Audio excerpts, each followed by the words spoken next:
Kejriwal RSS के सदस्य हैं, आरएसएस के आदमी हैं। असली चेहरा सामने आया है। दिल्ली में हजारों मस्जिदें हैं, सैकड़ों बुद्ध विहार हैं, सैकड़ों रविदास मंदिर हैं। क्या ब्राह्मणों के मंदिर ही हैं? क्या यहाँ ग्रंथी रहते हैं? ये बहुत गलत उन्होंने निर्णय लिया है। मैं उनसे पूछ रहा हूँ, क्या आपको ग्रंथी और ब्राह्मण ही वोट देंगे? आपने हमेशा छल किया, SC OBC को हमेशा ठेंगा दिखाया है, हक वंचित असहाय कमजोर और मुसलमानों को ठेंगा दिखाया है। ये उनका दोहरा चरित्र है। अगर देना है तो सबको दो, नहीं उनका भी मना करो। न्याय नहीं कर रहे हैं, अन्याय कर रहे हैं, भेदभाव कर रहे हैं। ये भी प्रछन्न ब्राह्मणवादी हैं, मनुवादी हैं, RSS के गुलाम। ये तो SC OBC माइनॉरिटी के विरोधी व्यक्ति हैं। ये लोग कभी भी भला नहीं चाह सकते। देश आज गर्त में जा रहा है, इसलिए धर्म की चाशनी चटाकर ये लोगों को मूर्ख बना रहे हैं। और जो लोग मूर्ख हैं, वो लोग डुबकी लगाने गए, पाप धोने गए। अरे डुबकी लगाने से पाप धुल जाते तो गंगा में रहने वाले बेडक मछलियों का भी उद्धार हो गया होता। गंगा में नहाने से पाप नहीं धुलते। ये इनका व्यापार है, ये इनकी दुकान है, ये अपनी दुकान चला रहे हैं।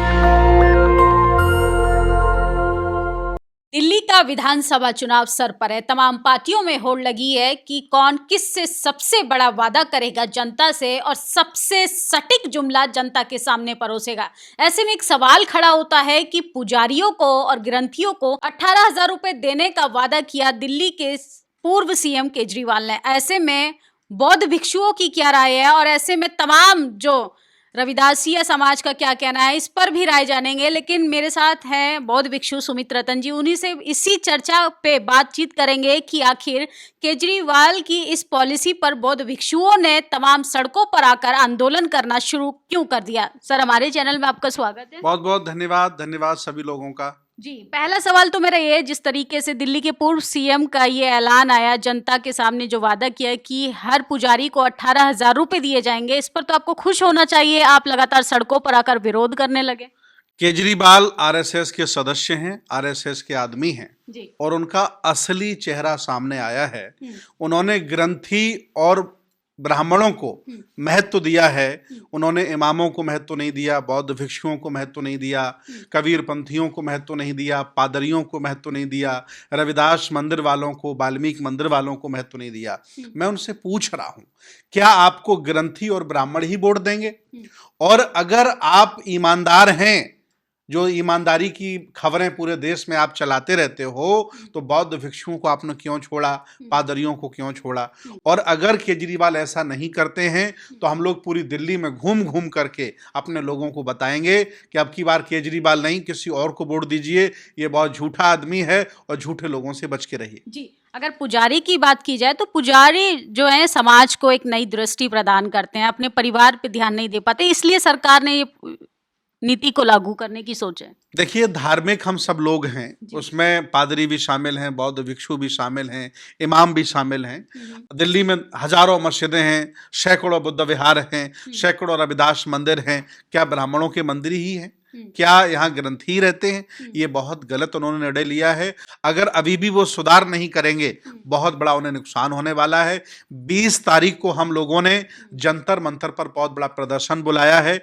मैं सभी मुसलमान भाइयों से, सभी ईसाइयों से, बौद्धों से, कबीर पंथियों से, रविदासियों से और वाल्मीकि महाराज को सम्मान देने वाले सभी लोगों से आह्वान करता हूं कि आइए जंतर मंतर पर हम लाखों की संख्या में इकट्ठा होते हैं और केजरीवाल को जवाब देते हैं कि आपने हमेशा छल किया।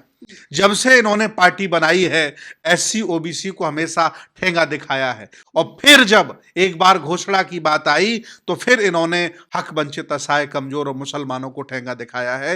ये उनका दोहरा चरित्र है, जनता के सामने आ गया है। अभी भी सुधार लाओ, अगर देना है तो सबको दो, नहीं उनका भी मना करो, नहीं तो बहुत बुरा आपके साथ होगा। चुनाव में आपको कोई शेड्यूल कास्ट का, OBC का, बुद्धिस्ट, अम्बेडकरवादी, रविदासी और मुसलमान वोट नहीं करेगा। जी, आपने आरोप लगाया कि केजरीवाल RSS की विचारधारा से प्रेरित है। अगर ऐसा होता तो अपना कोई भी शुभारंभ, शुभ कार्य जो है वो वाल्मीकि मंदिर जाकर शुरुआत नहीं करते? नहीं, वाल्मीकि मंदिर जाते हैं, बाबा साहब की फोटो लेके घूमते हैं, भगत सिंह की फोटो लेके घूमते हैं, लेकिन ये दिखावटी है। जिस तरह से हाथी के दांत दिखाने के अलग होते हैं, खाने के अलग होते हैं, ये पूरा भारत जानता है कि केजरीवाल पढ़ा लिखा चतुर और चालाक व्यक्ति है, वह बहुत ज्यादा नुकसान एससी ओबीसी माइनॉरिटी का करने के लिए तैयार भेजा गया आरएसएस की तरफ से। इसलिए एक भी शेड्यूल कास्ट के व्यक्ति को, ओबीसी के व्यक्ति को आज दिन तक राज्यसभा मेंबर नहीं बनाया, और मंत्री भी ये बनाते हैं तो किसी काम का जो मंत्री का पद नहीं है वो शेड्यूल कास्ट वाले को दे देते हैं। आज दिन तक चिकित्सा मंत्री शेड्यूल कास्ट नहीं बनाया, पीडब्ल्यूडी मंत्री शेड्यूल कास्ट नहीं बनाया, ओबीसी नहीं बनाया। इनका ये न्याय नहीं कर रहे हैं, अन्याय कर रहे हैं, भेदभाव कर रहे हैं। ये आरएसएस सोशल जस्टिस मंत्री तो बनाया था, दो दलित मंत्री बनाए थे दिल्ली सरकार ने, लेकिन वही ठीक से काम नहीं कर पाए। सोशल जस्टिस मंत्री पद आप ले लो, हमें ऐसा पद दो जिसमें हक वंचित असहाय लोगों का हम भला कर सकें। ये झुंझुना हमें नहीं चाहिए। और केजरीवाल जी का भेदभाव पूरा दिल्ली ने देखा है, हम लोग सब उनके खिलाफ हैं। आपको केजरीवाल जी से दिक्कत है या पार्टी की विचारधारा से दिक्कत है? केजरीवाल पार्टी के मुखिया हैं। जब केजरीवाल की पार्टी उन्हें ये निर्देश देती है कि ग्रंथियों को पैसा दे दो, ब्राह्मणों को पैसा दे दो, इमामों को छोड़ दो, भंते लोगों को छोड़ दो, तो फिर हम कैसे इनके पक्ष में खड़े हो सकते हैं? हमारे लोगों ने उनको वोट दिया, हमने बसपा जैसी पार्टियों को इग्नोर कर दिया, हमने और तमाम दलों को इग्नोर कर दिया। इसलिए विश्वास किया कि केजरीवाल भले व्यक्ति होंगे, लेकिन इन्होंने भी भेदभाव किया है ब्राह्मणों की तरह। ये भी प्रच्छन्न ब्राह्मणवादी हैं, मनुवादी हैं, आरएसएस के गुलाम हैं। तो एक तरफ तो आप कहते हैं कि नेता ने जनता को इग्नोर कर दिया, दूसरी तरफ आप उनकी नीतियों की भी आलोचना करेंगे, तो कहीं तो आप सेटिस्फाई होइए ना, या किसी नेता से या उसकी विचारधारा से। देश को एकजुट तो होने दीजिए, हिंदू राष्ट्र तो बनने दीजिए। नहीं, एकजुट ये नहीं करते तो तोड़ने फोड़ने वाले व्यक्ति हैं। देखिए, कांग्रेस को धन्यवाद दीजिए कि पंजाब में पहली बार शेड्यूल कास्ट का मुख्यमंत्री बनाया। इस व्यक्ति को पावर आया तो शेड्यूल कास्ट से हक अधिकार छीन करके वहां की जनरल कम्युनिटी जाट को बना दिया। ये तो एससी ओबीसी माइनॉरिटी के विरोधी व्यक्ति हैं। ये लोग कभी भी भला नहीं चाह सकते, इसलिए इनको वोट नहीं देना है। आपने कांग्रेस की तरफदारी की, तो मैं एक सवाल करूंगी, 60 सालों में अगर संविधान पूर्ण रूप से लागू हुआ होता तो आज केजरीवाल जैसी पार्टियों का अस्तित्व भी नहीं बनता। नहीं, संविधान लागू कांग्रेसियों ने भी नहीं किया, केजरीवाल ने भी नहीं किया, भाजपाई भी नहीं किए। ये सारे के सारे लोग दोषी हैं। इन्होंने ईमानदारी से संविधान लागू नहीं किया, लोकतंत्र को नहीं माना। ये लोग अपने फायदे के लिए, अपने भले के लिए और सीट पर बने रहें, इसके लिए इन्होंने काम किया है। यही कारण है कि देश आज गर्त में जा रहा है, बेरोजगारी फैली है और हमारा देश पूरी दुनिया में गिरता चला जा रहा है। मुझे दुख है, हमारा पासपोर्ट गिर गया, हमारी जीडीपी गिर गई, हमारा रुपया गिर गया। ये नेता देश चलाने लायक नहीं है। नेता देश छोड़ो, अब किसी और नए व्यक्ति को आने दो, वो देश संभालेगा, रुपया ऊपर उठाएगा, जीडीपी ऊपर उठाएगा, पासपोर्ट ऊपर उठाएगा। हमें ऐसे झूठे लोग नहीं चाहिए। इसी देश में आप छोटी छोटी चीजें क्यों देख रहे हैं? जीडीपी गिरने दीजिए, देश में महाकुंभ हो रहा है, सालों साल बाद ऐसा संयोग बनता है। ये इनका ढोंग है। आदमी का ध्यान रुपया पर न जाए, जीडी पर न जाए, और आदमी का ध्यान पासपोर्ट पर न जाए, बेरोजगारी पर न जाए। इसलिए धर्म की चाशनी चटाकर ये लोगों को मूर्ख बना रहे हैं, आत्मा परमात्मा में भूल जा रहे हैं। और जो लोग मूर्ख हैं, बिल्कुल मूर्ख हैं, जिनको कुछ अता पता नहीं है देश दुनिया में, वो लोग डुबकी लगाने गए, पाप धोने गए हैं। अरे डुबकी लगाने से पाप धुल जाते तो गंगा में रहने वाले बेडक मछलियों का भी उद्धार हो गया होता। भगवान बुद्ध ने कहा है कि अच्छे कर्म करो, अच्छा व्यवहार रखो, गंगा में नहाने से पाप नहीं धुलते। ये इनका व्यापार है, ये इनकी दुकान है, ये अपनी दुकान चला रहे हैं। लोगों ने मंदिर जाना बंद कर दिया तो नई दुकान शुरू कर दी। इसलिए यहाँ के बहुजन समाज को जागना होगा, समझना होगा और उनकी दुकानों से बचना होगा। आप पर एक गंभीर आरोप लगता है, आप जिस तरीके से मीडिया को बाइट देते हैं, आप पे आरोप लगता है कि आप राजनीतिक बनते हैं। अगर किसी को लगता है कि हम राजनीतिक बनते हैं तो स्वीकार है मुझे, किसी को लगता है मैं धार्मिक बनते हूं तो स्वीकार है मुझे। जब तक शरीर में जान है, बहुजन समाज की रोटी खाता हूं, बहुजन समाज की आवाज बन करके काम करता रहूंगा। उनको राजनीतिक, सामाजिक, धार्मिक, आर्थिक उन्नति के लिए काम करता रहूंगा।